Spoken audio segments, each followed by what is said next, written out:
Well, thank you for coming. Uh, the As John sort of said in the introduction, we usually uh, prefer to have speakers from outside our own organisation and join in the general discussion. Uh, but we sort of felt we were compelled to hold this meeting. Uh, and the reason we're compelled is because uh, in a few weeks' time, the Irish budget will be published, and we actually believe this budget will be extremely consequential, and that in fact the current model of the Irish economy and of the state's political orientation will start to fail from that point, or certainly face major contradictions. So, in order to make that interpretation, we have to support it by political economy. So, what's political economy? Political economy is a study of the Irish state that links what Marx called the economic substructure to the political superstructure. So we'll start that with the rebellion of 1916 and the War of Independence, 1919 to 21. The overall aim of the struggle was an independent state that would enable a process of privatification of capital, leading to an independent economy. These battles still resonate and were the inspiration for many other struggles for national independence. So it's important to recognize right away that they failed. The foundation of today's society is the partition of the country in 1921 and the Civil War in 1922 and 1923 uh, that buried the original revolutionary impulse. The North remained a colony, modified to become a sectarian state. The South became a semi-colony, largely continuing as a supplier of agricultural produce to the British market. It's worth noting in passing that this state did not have a strong welfare component. Public services were organised by the church, and modern Ireland does not have a convincing state sector under the control of the government. The church, despite local unpopularity, still controls large sectors of the state, and they've now been joined by NGOs, and they all work together in what's essentially a private service in health, housing, and so on. Uh, uh, so the first Free State government of Cumann na Gael held office until 1932. It represented a comprador class that ruled in the interests of an external capital, and in this case, initially British. So in 32, that government fell and it was replaced by a Fianna Fáil government. And what we have to ask ourselves is, in the intervening years, has a process of political independence evolved, and/or has independent capital accumulation taken place? So the government that followed Cumann na Gael was Fianna Fáil. And it was very largely, Cumann na Gael was the original subordinate Irish bourgeoisie, and Fianna Fáil were largely composed of the petty bourgeois. So there was a class tension there, and also a much more nationalist agenda. So they found themselves in an economic war with Britain. And as a result of that war, they were able to gain control of treaty ports that the British held on to, and to end land annuities that the British continued to collect. So on the other hand, before their takeover, the Boundary Commission had meetings. Its report had been suppressed, and a widespread belief on the Irish side that 2 counties of the 6-county state would be transferred to the South uh, weren't met. If they had been met, essentially the north of Ireland wouldn't have been large enough to continue independently of the South. So that was a big political setback. Uh, and the thing about the end of the economic war gave Fianna Fáil the possibility of uh, of building an economy, building Irish firms behind a limited treaty wall, and that's what they did. Uh, and it also had for them a big political gain, which was that they were able to remain neutral during the Second World War. And in a sense, nearly all of claims about Irish neutrality uh, all fall back to that claim, that it was able to act independently. That's not at all clear. Certainly, uh, De Valera avoided entry into the war, but quite a lot of Irish joined anyway through the British Army. Uh, the British had the Six Counties was for them a big enough military base to conduct the operations in the Atlantic that they wanted to, and just it wouldn't have proved practical to invade Ireland while fighting the Axis. So uh, and then of course Ireland was only a little bit neutral. It supplied stuff to the British and the Allies, and it also allowed Allied airmen to travel up north and re-engage where the Germans were interned. Uh, Now, there's other things. So there's this limited idea of neutrality that Fianna Fáil uh, has. Now, during the period, one issue came up, which I want to mention, which is the discovery of sizable natural resources. And the sizable natural resources were based around the Kinsale oil and gas fields. And so the moves were made to exploit them. And the first step was that Shell took over Whitty Island in Cork Harbour for an annual fee of 100 punts. So basically, the Irish government were busting to give it away just to get the oil men to come. Later on, there was uh, uh, a broader exploitation of Irish resources, and the Keating, who was the Labour minister in charge, was applauded because he got, I think, 50% tax on the outcome, and everybody thought this was an enormous statement of independence.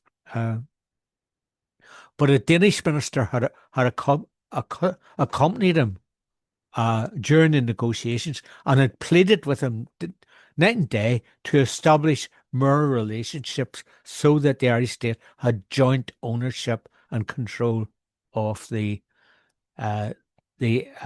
hydrocarbons. And the Irish refused to do that. Essentially, they were just asking for a rent, and the amount of that rent went down and down over the years. And at the moment, I don't think there's any rent at all. And the current gas extraction doesn't actually even land in Ireland.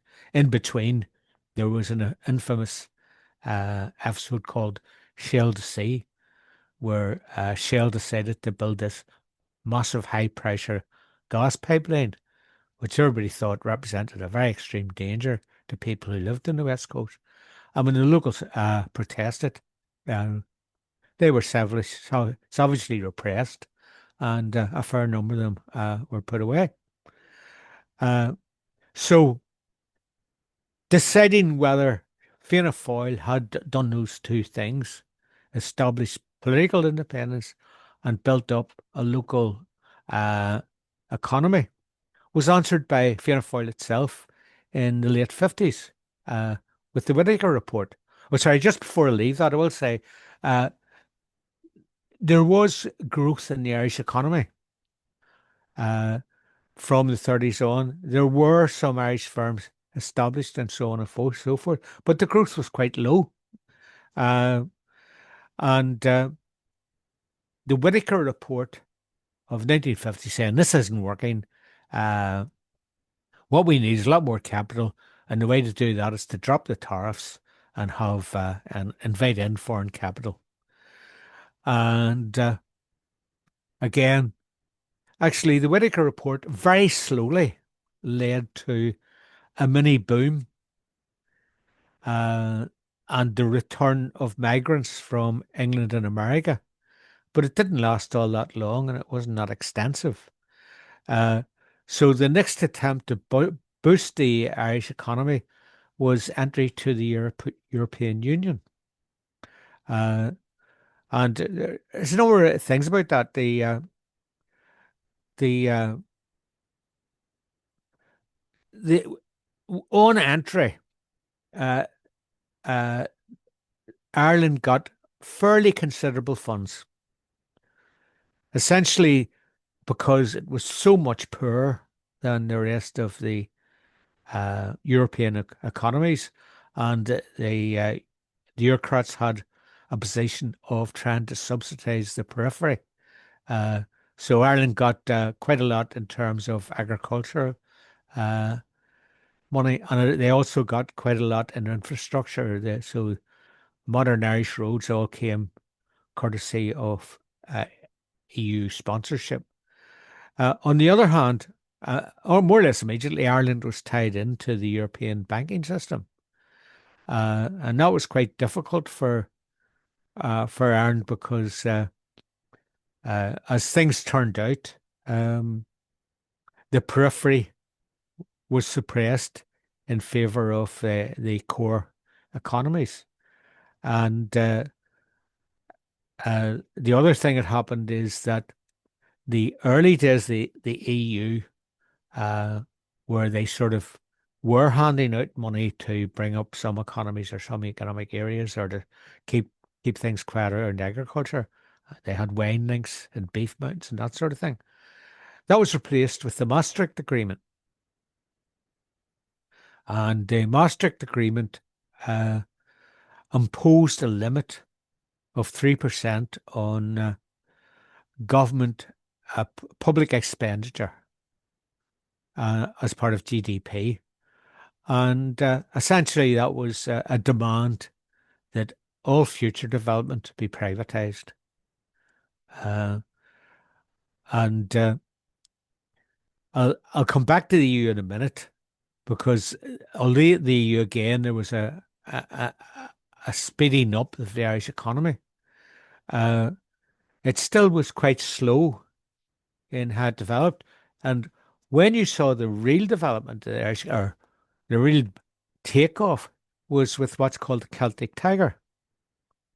There were actually two Celtic Tigers.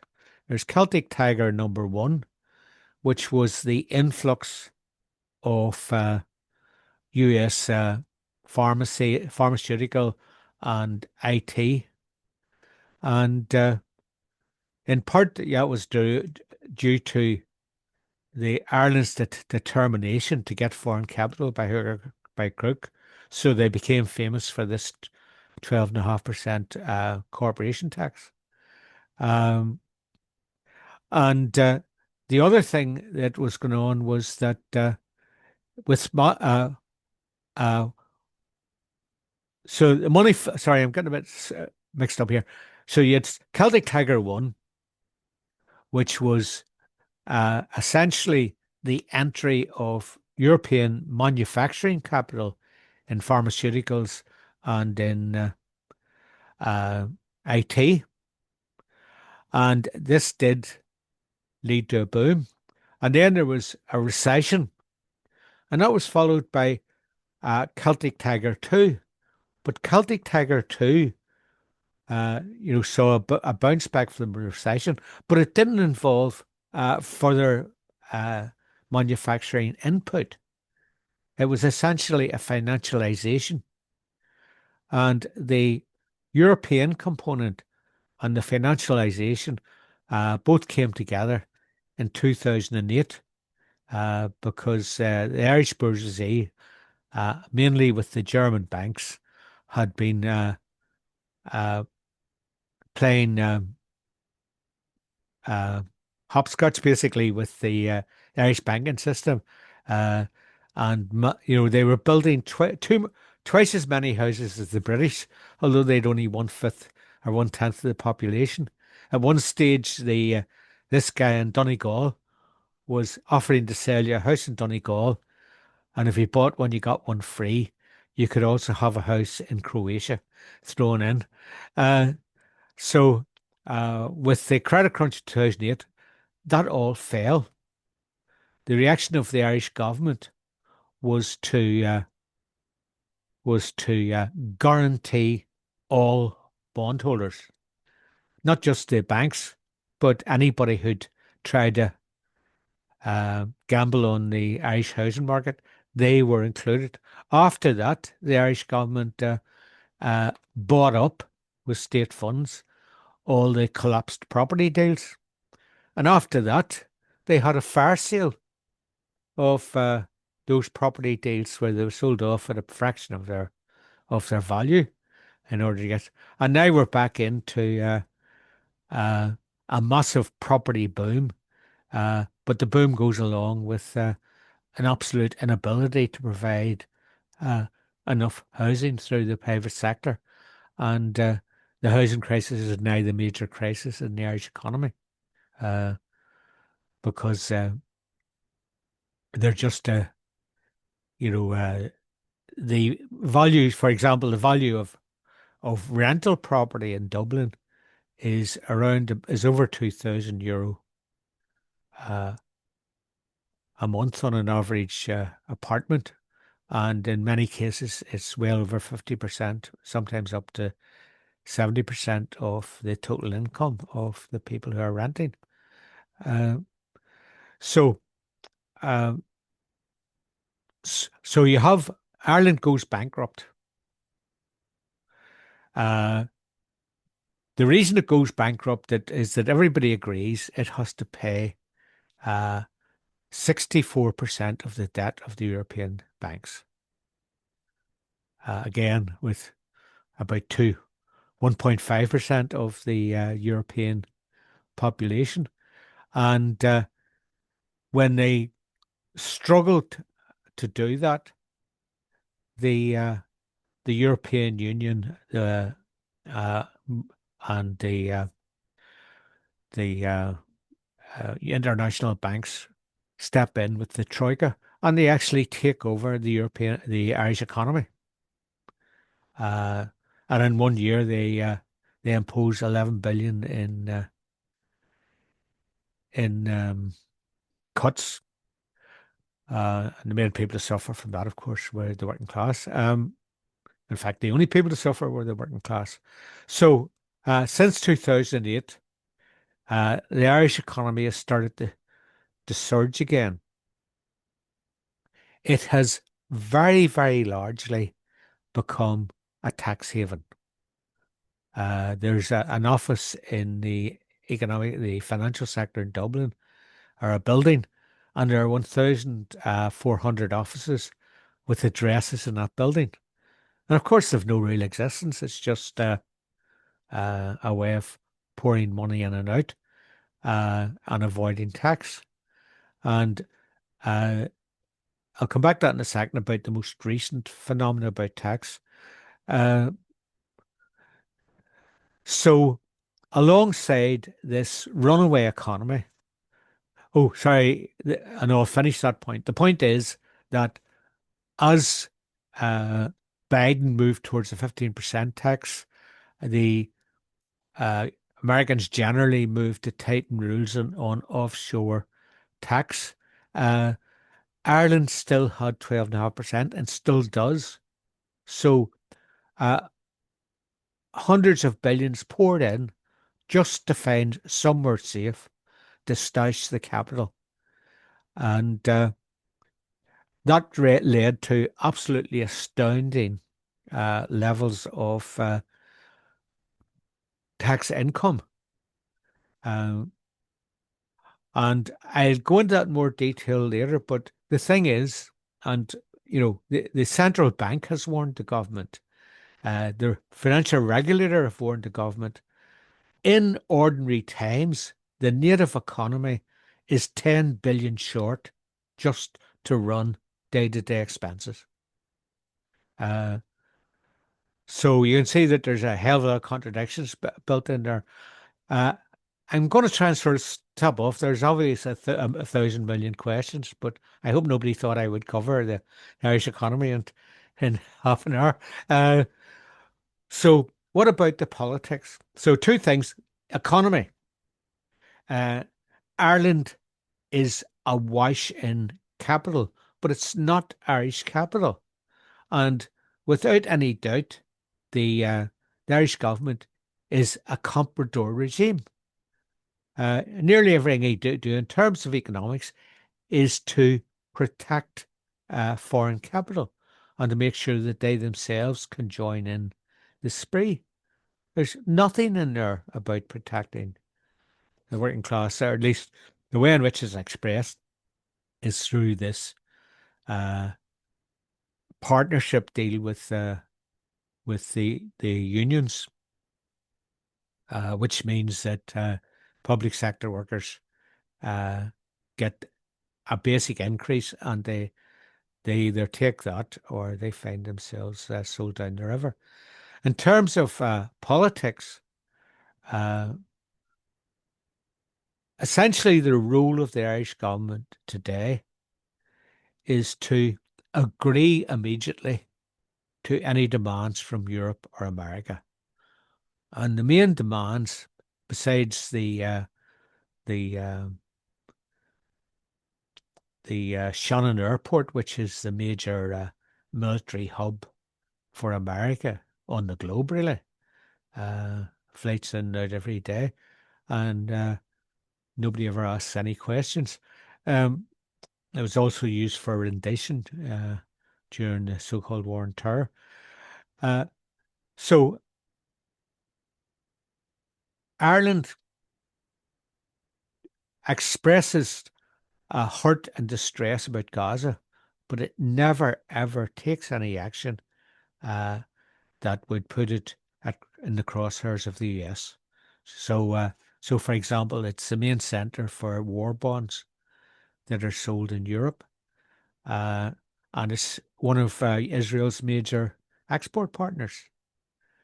Um, and the most important thing, though, is that under pressure from the US and the UK and the EU, Ireland is clearly integrated into NATO.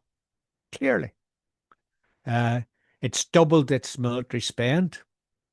Every day there's new news. Doubled the spend, reorganized the state forces into one command, uh, ordered sonar so that it can patrol the North Atlantic, even though there's no reason for Ireland to patrol the North Atlantic.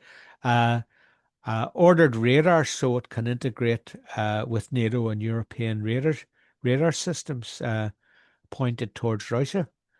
And the latest thing that they're doing is they have sent military intelligence, Irish military intelligence, to be trained by the CIA, the entire officer corps and all the operatives. I think they're going to learn how to do extreme rendition and things like that, as well as massive surveillance. So I'm going to stop there. I think you can see from what I've said that the argument is Ireland is a comprador society that is totally dominated uh, by the interests of external capital. And you probably see a hint of the contradictions that are going to start coming up with the. Oh, sorry. Before I leave that I did leave it out. I have to put it in. Uh, Part of the political weakness of current Irish state is the Good Friday Agreement, because In the Good Friday Agreement, they surrendered any claim to national independence, and they replaced that with a hope that someday uh, unionists and the British might change their minds, and that someday there might be a vote, and someday everybody would be. Of course, that would not be uh, national independence if it ever happened. Um, but I hope I've painted a reasonably clear picture of where we are.